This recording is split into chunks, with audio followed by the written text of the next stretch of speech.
Lord is my shepherd. I lack nothing. He makes me lie down in green pastures. He leads me beside still waters. He restores my soul. God leads me on right paths for God's name's sake. Even though I walk through the darkest valley, I fear no evil. For you are with me. Your rod and your staff, they comfort me. You prepare a table before me in the presence of my enemies.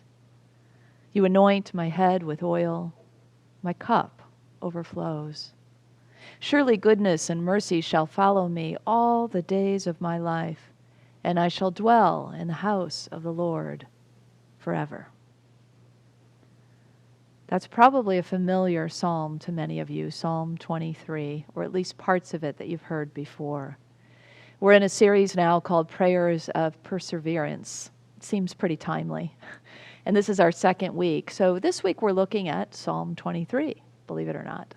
And we're going to take a moment to just not so much take it apart, but hone in really on a message for our modern day times that can be called from these familiar words in the Hebrew Scriptures. It's also known as the Divine Shepherd and the Psalm of David. So it has some historical context as well. So the Lord is my shepherd, I lack nothing, the opening line. What is a shepherd? A shepherd is one who cares, right? A shepherd is one who takes care of those who are in his or her charge. The shepherd is a protector. The shepherd can be a guide. The shepherd is someone to lean on. It's our source. And when we lean on that source, we lack nothing. Or as it sometimes says, I shall not want, depending upon the version you read. So I want for nothing. I lack nothing. My abundance is fulfilled when I lean on the source that guides and protects me, this shepherd, this divine shepherd. And then it says, the one who makes me lie down in green pastures, who leads me beside still waters, who restores my soul. So we all know what it feels like to be restored in nature, to be in those places of bounty and quiet and beauty, and to feel that sense of restoration and rejuvenation for our souls. Our soul is restored when we attune to Mother Earth, when we attune to Mother Nature, to that beauty and to that stillness.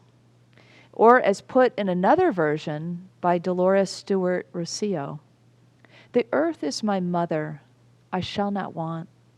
She nurtures me in green pastures. She freshens me with flowing waters. She restores my body and awakens my soul. Both versions remind us of this restoration, of what nature can provide us, this kind of respite. It reminded me, because the context of today and not being able to really get out in nature as much lately because of the air quality, reminded me of a story. In 2005, I took a group to Peru, and my sister came along, my sister Kay.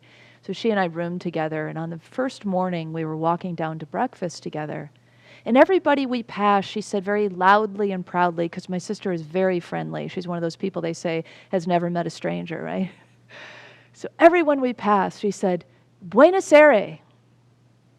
And we get to breakfast, and I said, Kay, you know you're not saying good morning in Spanish, right? And she says, yes, I am. That's what they're saying back to me. And I said, I don't think that's what they're saying back to you. But she was just so sure. And so it continued, when the server came, and then when we finished breakfast, and when we greeted some other people in the room, and when we get to the van, Joe, the Spanish speaker in our group, breaks it down for Kay and says, no, Kay, good morning is buenos dias. She says, well, what is Buenos Aires then? He says, good air? So this story always makes me smile, and it's especially been on my heart and mind these last few days. And so I just offer it to us to have a little humor, to bring forth the affirmation of Buenos Aires, and to begin to greet one another with the affirmation for clear air and for the ability for us to get out and experience more of the respite and the restoration that nature offers us. And so as the psalm continues, God leads me on right paths for its namesake. Well, this is very much like in the Buddhist tradition, right? I'm led to right action, right speech, right thought. And the extra part of that, that part that talks about the namesake, is just like putting a fine point on it. It's saying basically, when I'm led in this way, I'm aligned with the divine. It's in the name of God that I am living. It is in the name of the divine that I am walking and moving and acting and speaking in the world. Now here's where it gets really juicy. Even though I walk through the darkest valley, or if you like the more poetic version in the King James, yea, though I walk through the valley of the shadow of death. Now it kind of appears that we might be in this place right now, walking through that dark valley. So it feels like a really good place to spend a little time in this psalm and take a look.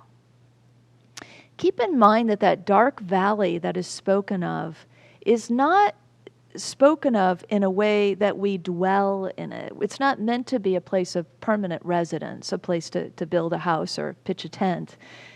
The psalm says, I walk through the valley of the shadow of death, or I walk through the dark valley. And so it's meant to be, there are going to be times in our lives, right? We all know this from our personal life journey. And now we're just experiencing it in this really big collective way.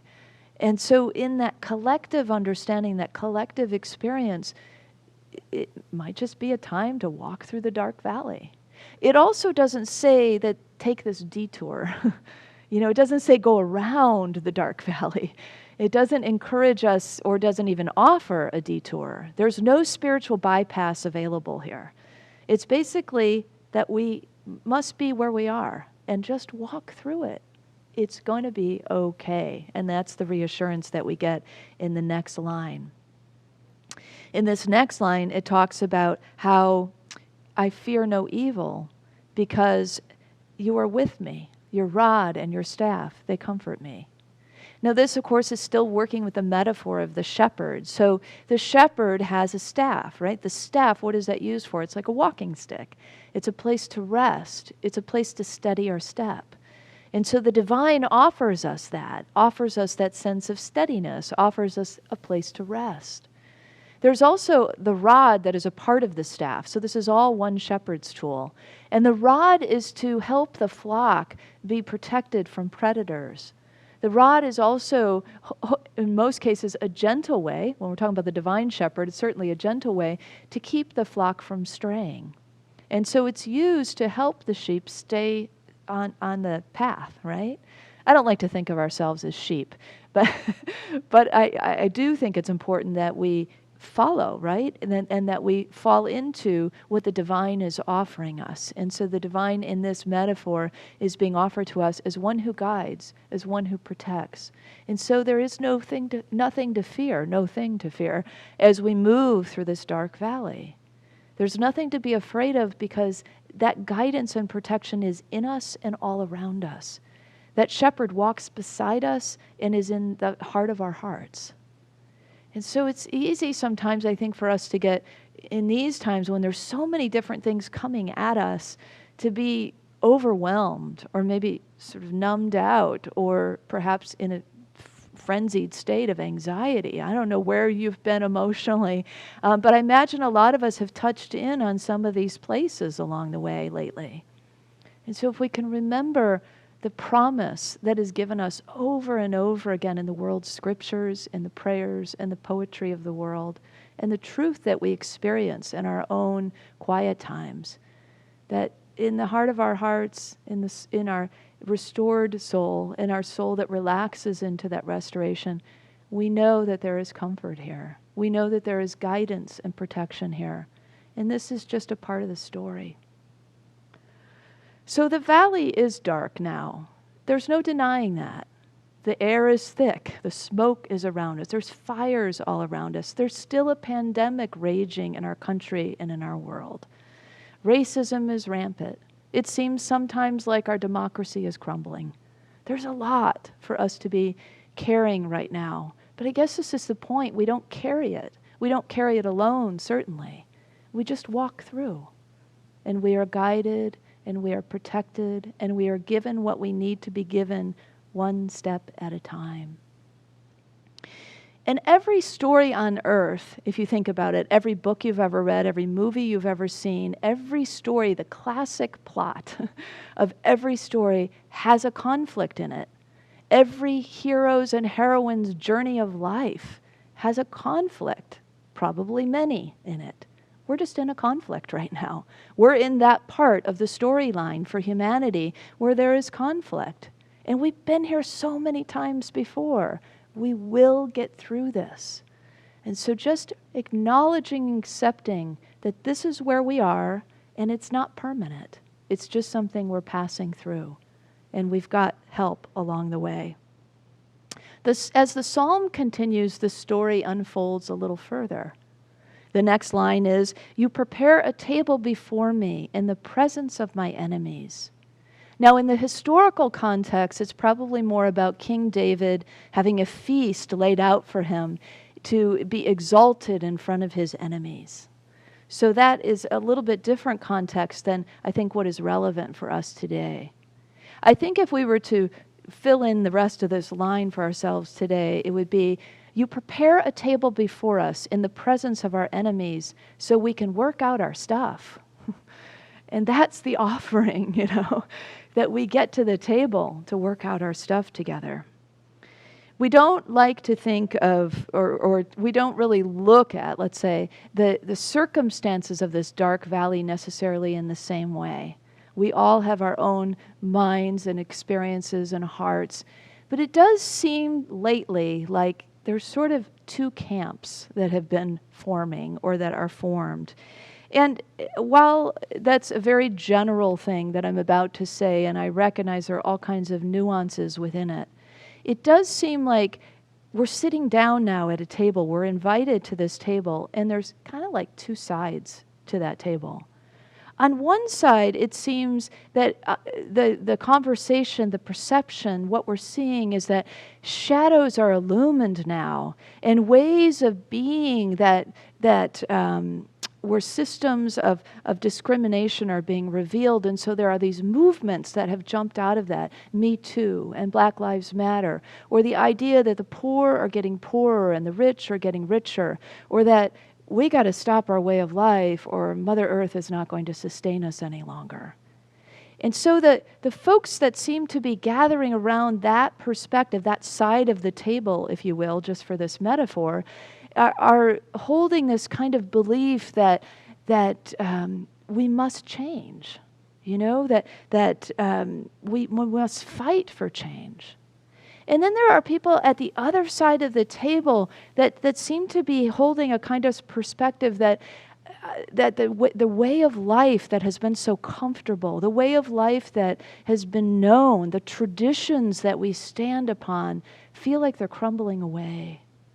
And there's some fear that as that slips away, that what the unknown, like all of us fear, right? The unknown is somewhere in that mix. And what is that unknown going to be like? So that old way of life, or that way of life that maybe still feels a little bit present but feels like it's slipping, is threatened. And so those on that side of the table, those of us on that side of the table, are saying things like, we believe we must fight to keep things as they are or as they were. So it seems to me that that's kind of the general sense of what's happening at our table where we have gathered, hopefully gathered, to work things out. It's a push-pull, really, because the pains of labor are here for us for our growth and for our evolution. And there's something to be offered from both of these perspectives if we could only work together and hear each other and share in each other's hopes and fears, or at least to listen to each other's hopes and fears, to create a place of greater understanding where change can happen in a way that feels lasting and real and hopeful for all, that works for all. So the table is prepared for us to work out our differences. That's really what the invitation, I think, of this line is. And it's a place for us to work out our errors, both within ourselves and with each other, to work out our healing, both within ourselves and with one another. It's to forgive and to move forward together.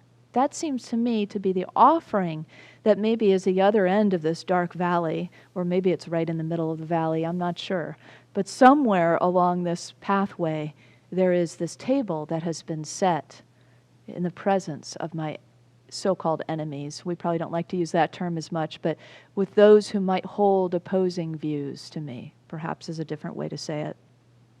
In 1971, two people who would have considered themselves arch enemies were actually seated at the same table.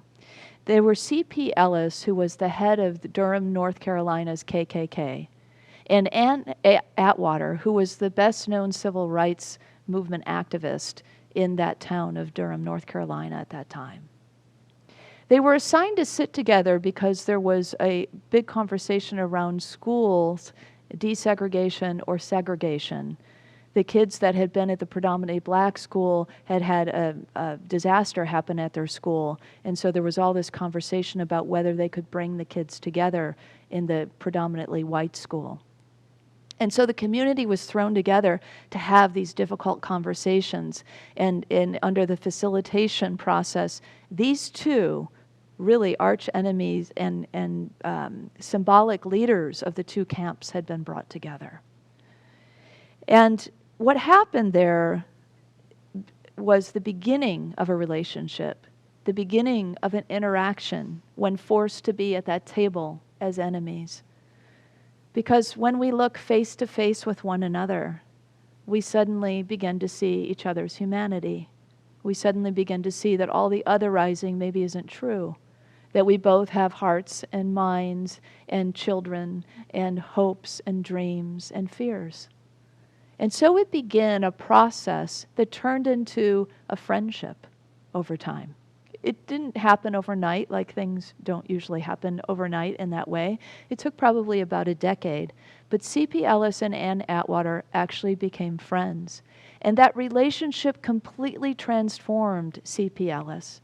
He renounced his membership in the KKK. He voted for school desegregation. And he worked towards social justice issues with Ann Atwater, those kinds of issues that she had worked for all of her life. Miracles do happen when we come together in this way. And I think it's the invitation of this verse to come together. That change can come for the good of all if we're willing to come sit at the table that we've been invited to. And then the next verse says, "You anoint my head with oil, my cup overflows."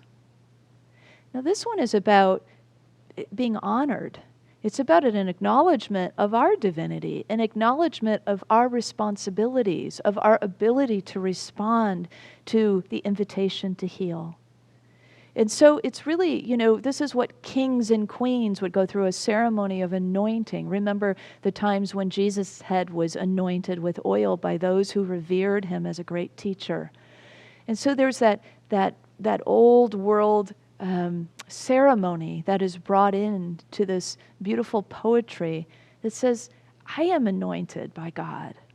The divinity within me is called forth. I am acknowledged as somebody, each of us is being acknowledged as somebody who can make a difference. The difference between today's understanding and the Hebrew scriptures of old is that we are all chosen. And so this is the invitation for that particular couplet. And finally, surely goodness and mercy shall follow me all the days of my life, and I shall dwell in the house of the Lord forever. That promise that we get to, right? That this goodness and mercy will be a part, if I'll just walk through this dark valley and sit at this table, the goodness and mercy will be available to me all the days of my life, and I shall dwell in this divine understanding the rest of my life. By walking this spiritual path, by being willing to say yes, we move into this. We commit to the kind of path that really works for us.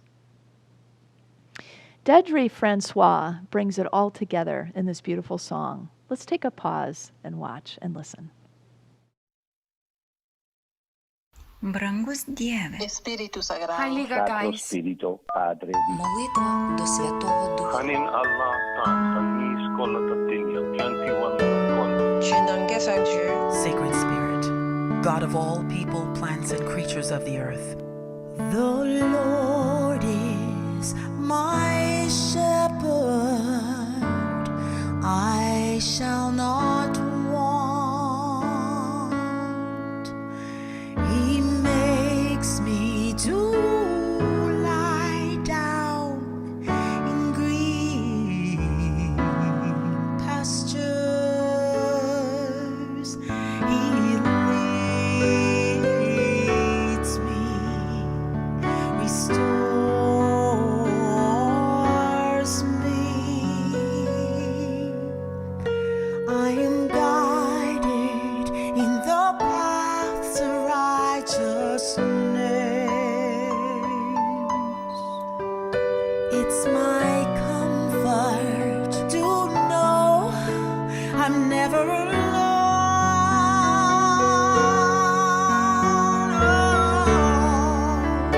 I release my fears because God is my source in all things. Bodier nous toutes plagues animaux, nous cuiassou à tel qui pas finasiwi. Adachto Shoaleb Elohim. wir danken für unsere Familien, Freunde und Gesundheit und die Liebe, die wir teilen mit anderen Menschen. Is my shepherd, I shall not want. Anointed my cup fills, and I overflow. I'm held, I am loved in the arms of Si God. eu cai do tiwe nous, I am guided every day in every way. We trust and know that at every moment all our needs will be met. It's my comfort to know I'm never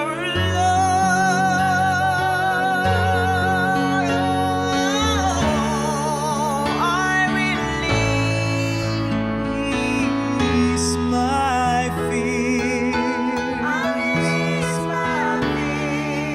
God is my source in all En things. este momento pedimos una conexión más profunda en estos tiempos de incertidumbre. I release my fears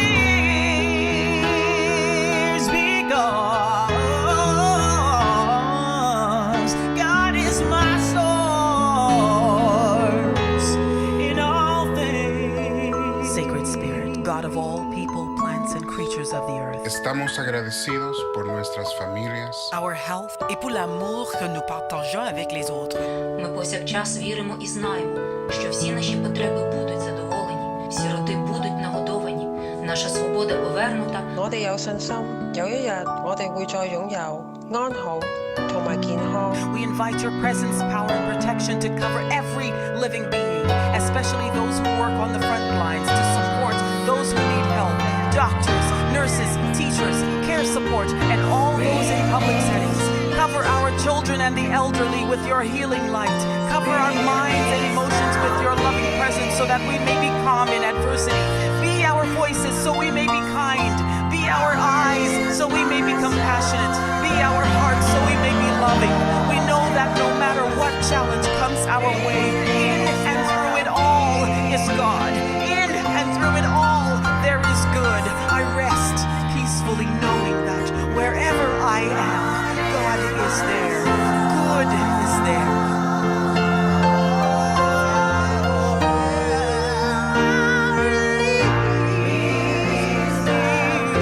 I release the fear. Oh, thank you, God. Amen. God is my source.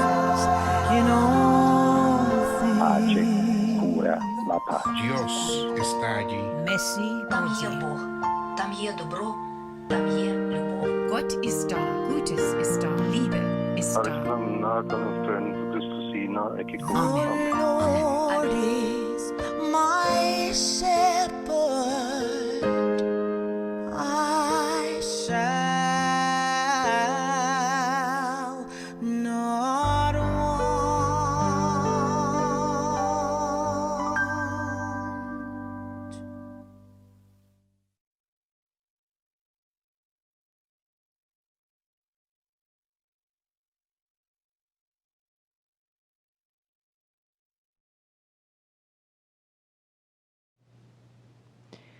We just met Dedri Francois via online, an online invitation to her music. So really excited to have met a new acquaintance like her with that soulful music, and I know we'll be hearing a lot more from her in the future.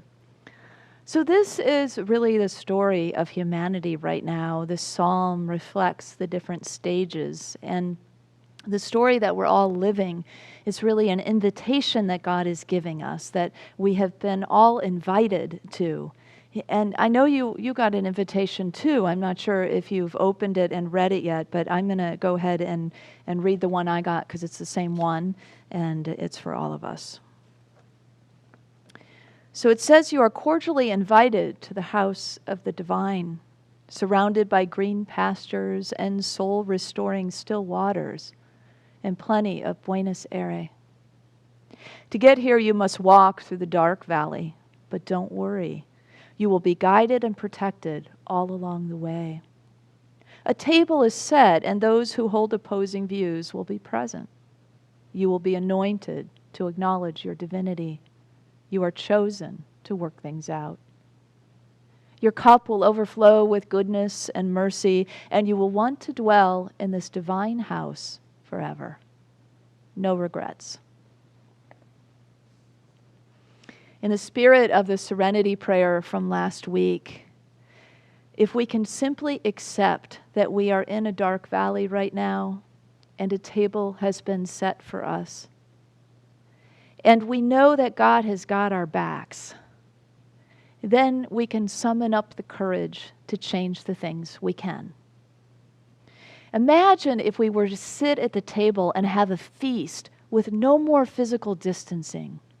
Doesn't that sound soul-nourishing?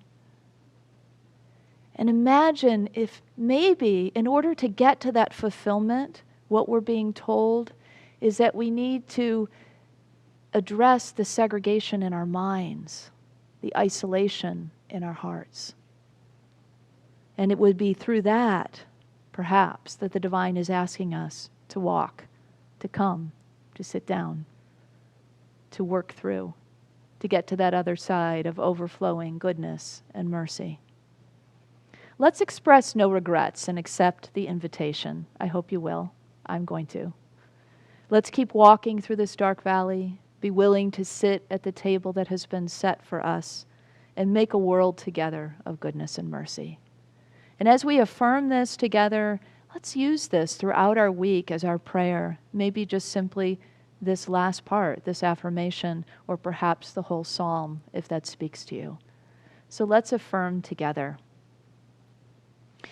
Together, I walk through the dark valley, guided and protected. I sit with the other, and my cup overflows with goodness and mercy. And so it is. Buenos Aires.